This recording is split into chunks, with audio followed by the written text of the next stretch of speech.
So today we are going to start with the next chapter, that is pressure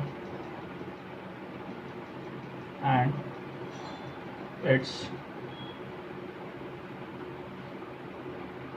measurement.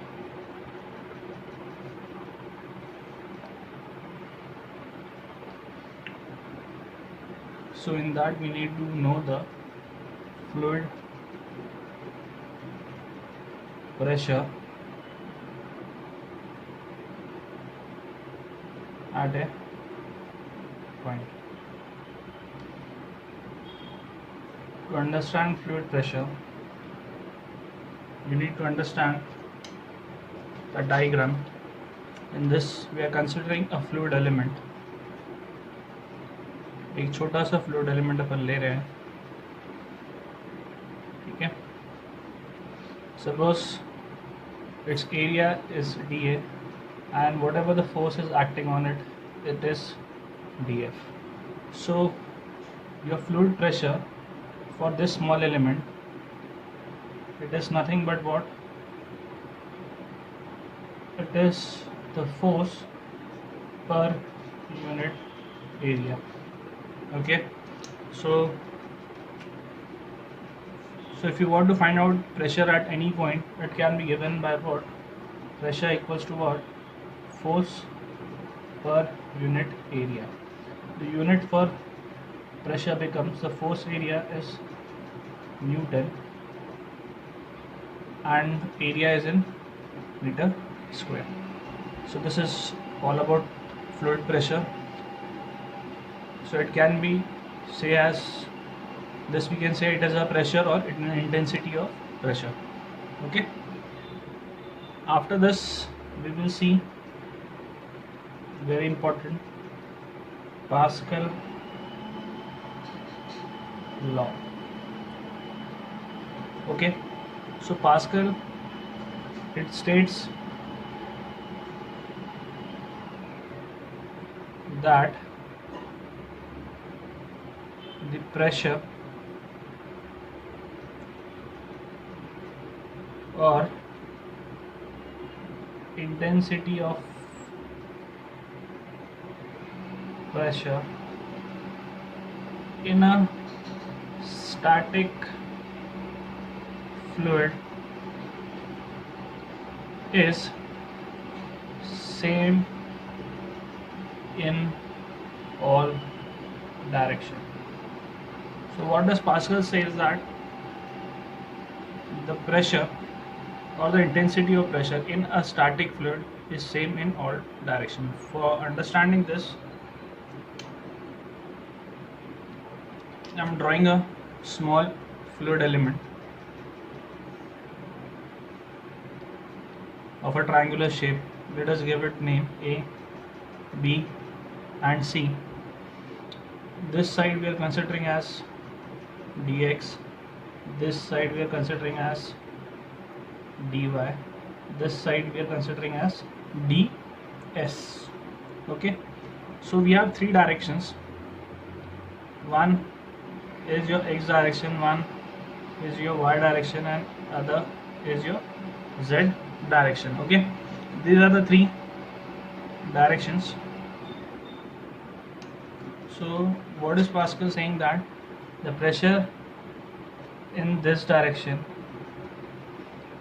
as well as the pressure in this direction or pressure in this direction, these all pressure Px equals to what? Py, and Py equals to what? Pz. This is nothing but your Pascal law. In order to derive it, we need to consider two forces. One are the forces on the face of the elements and second is the weight of the element.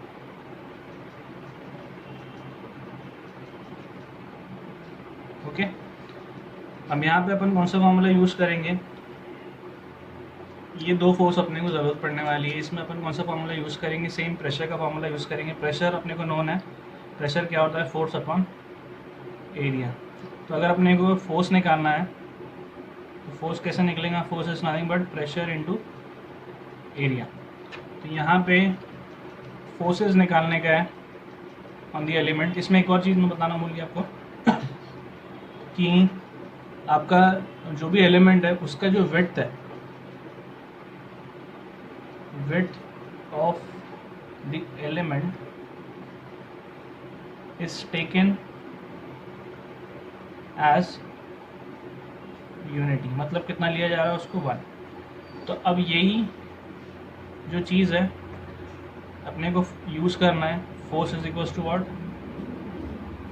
Pressure into area. आप कैसे use करेंगे, देखो यहाँ पे अपने पास कितने faces हैं, 3 faces हो रहे हैं। तो पहले अपन देख लेते हैं फेस ए बी पे, पहला वाला पार्ट दिख रहा है, forces on the element, face A B. तो उस पर कौन सी फोर्स आएंगी, देखो प्रेशर कौन सा एक्ट कर रहा है, ए बी पे पी एक्स एक्ट कर रहा है, ठीक है। और प्रेशर इनटू क्या करना है, एरिया। तो इस पे साइड कितना है, डी वाई, और वेट कितना ले रहे हैं अपन, 1। तो ये हो गया आपका force on face A B. Similarly face B C पे क्या आएगा, बी सी पे आ रहा है पी वाई। अगेन एरिया में साइड कौन सा आएगा, D X into what, 1। Same face A C के लिए क्या करेंगे, फोर्स आ रहा है, प्रेशर आ रहा है, sorry this is pressure, D Z लिख दिया मैंने यहाँ पे, पी जेड है, ओके। तो this is P Z into D S into 1। तो ये होगी आपकी फोर्सेस जो आपके फेस पे एक्ट कर रही है एलिमेंट की, ए बी पे, बी सी पे और ए सी पे, ठीक है। अब इसके बाद नेक्स्ट स्टेप क्या करेंगे अपन, नेक्स्ट स्टेप अपने को करने का weight of the element. This was your first step. The second वाली क्या करेंगे, वेट ऑफ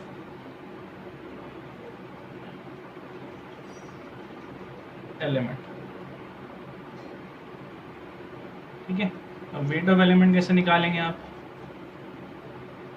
देखो वेट ऑफ एलिमेंट कैसे निकालेंगे, वेट होता है मास इनटू ग्रेविटेशनल फोर्स, ठीक है। यहाँ पे अपने पास एक फॉर्मूला है डेंसिटी के लिए, density is nothing but mass पर वॉल्यूम। तो अगर अपने को यहाँ से मास निकालना है तो मास क्या हो जाएगा, डेंसिटी इंटू वॉल्यूम। तो यहाँ पे अपन क्या कर रहे हैं, मास की जगह डेंसिटी इंटू वॉल्यूम लिखने वाले हैं, डेंसिटी इंटू वॉल्यूम इंटू जी। और वॉल्यूम को और एक्सपैंड कैसे कर सकते हैं, एरिया इंटू विड्थ इंटू जी, ठीक है। तो अब एरिया ट्रायंगुलर शेप को कितना आएगा, half into base into height. तो इसमें क्या ले रहे हैं, दिस इज योर परपेंडिकुलर, यहाँ एंगल बन रहा है थीटा, ठीक है। तो बेस क्या होगा आपका ए बी, और हाइट हो गया आपका बी सी।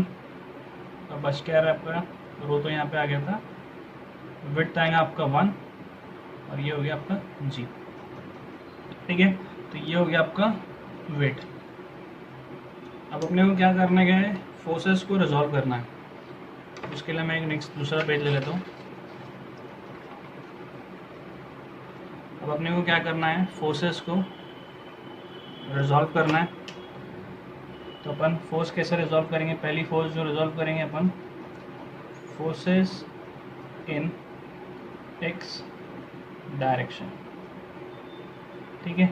अब यहाँ पे एक चीज़ देखो, ये वाला एक फोर्स है जो इस डायरेक्शन में एक्ट हो रहा है, ए बी पे क्या फोर्स एक्ट कर रहा है, P X T Y into 1, ठीक है। और कोई फोर्स आ रहा है क्या, इसमें एक और चीज़ आपका रह गया है क्या, ये जो आपकी फोर्स है,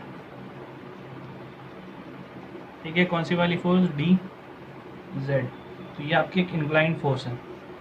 तो ये क्या बना रही है, एक एंगल बना रही है थीटा। तो यहाँ पे क्या हो जाएगा, इसको रिजॉल्व करना पड़ेगा, this will be what, D Z cos theta, और इधर से क्या आएगा, D Z,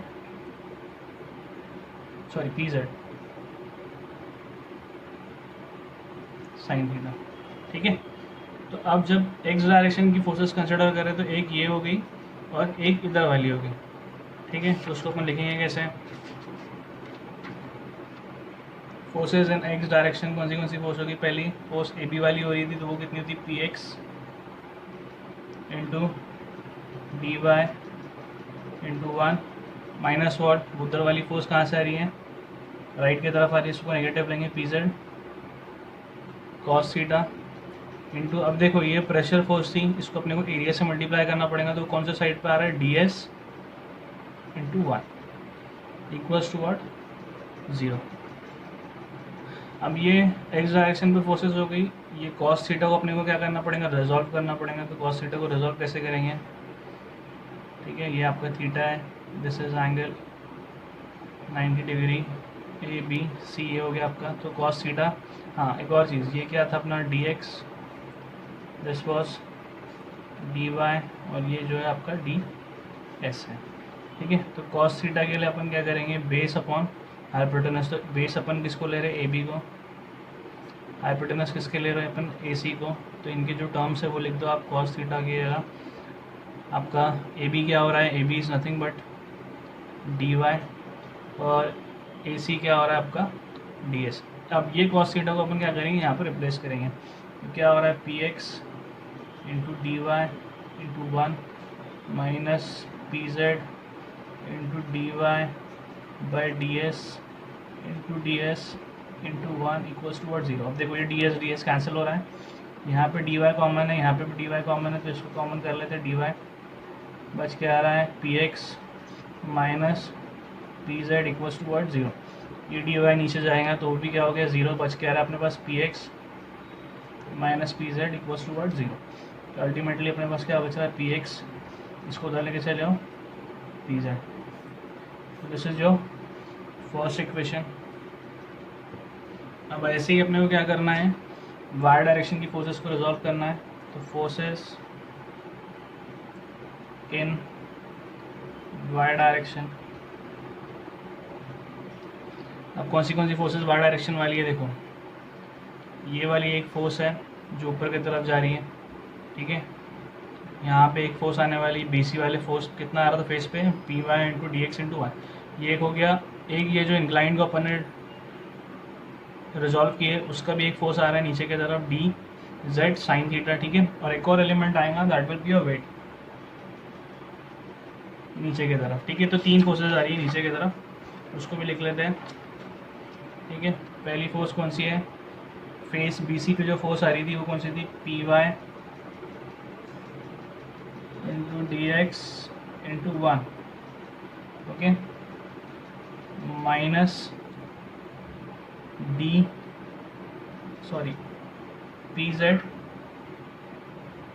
into what, sine theta, और अगेन उसके एरिया से मल्टीप्लाई करना पड़ेगा, डी एस इंटू वन, और एक और फोर्स आ रही है वेट फोर्स, तो वेट का क्या अपना इक्वेशन बन रहा था, half into A B into B C into rho into G. अब यहाँ पे अब देखो ये क्या हो रहा है कि वेट अपन क्या कर रहे थे, इस फॉर्मूले को डिराइव करने के लिए अपन एक छोटा सा एलिमेंट कंसिडर कर रहे हैं, तो ये जो आपका वेट एलिमेंट है वो नेग्लिजिबल हो गया, तो इसको अपन क्या लिखते हैं, डायरेक्टली 0 लिख सकते हैं, ठीक है। तो बचता क्या है अपने पास, पी वाई डी एक्स, ये 1 को हटा देते हैं, P Z sine theta into D S equals to 0। अब ये साइन थीटा को रिप्लेस करना है, सेम ये ट्रायंगल कंसिडर करेंगे, साइन थीटा में क्या आएगा, साइन थीटा में क्या आएगा, परपेंडिकुलर अपन हाइपोटेनस, तो परपेंडिकुलर इसको लेंगे अपन, साइन थीटा क्या हो जाएगा, डी एक्स अपॉन हाइपोटेनस क्या हो जाएगा, डी एस, या फिर अगर ऐसा समझ में नहीं आया तो साइन थीटा क्या होगा, परपेंडिकुलर कितना है आपका बी सी और हाइपोटेनस आपका ए सी, तो अपन ने कुछ नहीं करे, बी सी की जगह जो उसका साइड था वो लिख दिए और ए सी की जगह उसका जो साइड था वो लिख दिया, ठीक है। अब इसको अगर अपने को और रिजॉल्व करना है तो अपन कैसे रिजॉल्व कर सकते हैं, डी एक्स क्या हो जाएगा आपका, साइन थीटा डी एस, तो यहाँ पे अपन क्या कर सकते हैं, ये साइन थीटा डी एस, तो यहाँ पे दिख रहा है आपको, यहाँ पे भी साइन थीटा डी एस आ रहा है, इसकी जगह अपन डायरेक्टली क्या लिख सकते हैं, डी एक्स, तो यहाँ पे अपन क्या करेंगे, P Y D X P Z, और ये क्या हो जाएगा dx। इसको पूरे को अपन ने कैसे रिप्लेस कर दिया, dx से, इक्वल्स टू व्हाट 0। ठीक है, dx कॉमन हो गया, उसको बाहर निकाल लिए, P Y minus P Z equals to what 0। ये जाके क्या हो जाएगा 0। तो अपना बच रहा फॉर्मूला क्या है 0। यहाँ से क्या निकल के P Y equals to what P Z. तो अब यहाँ पे देखो, अगर पी एक्स पी जेड को इक्वल है और पी जेड किसको इक्वल है, पी वाई को, तो ये आपका पास्कल लॉ प्रूव होता है। हेंस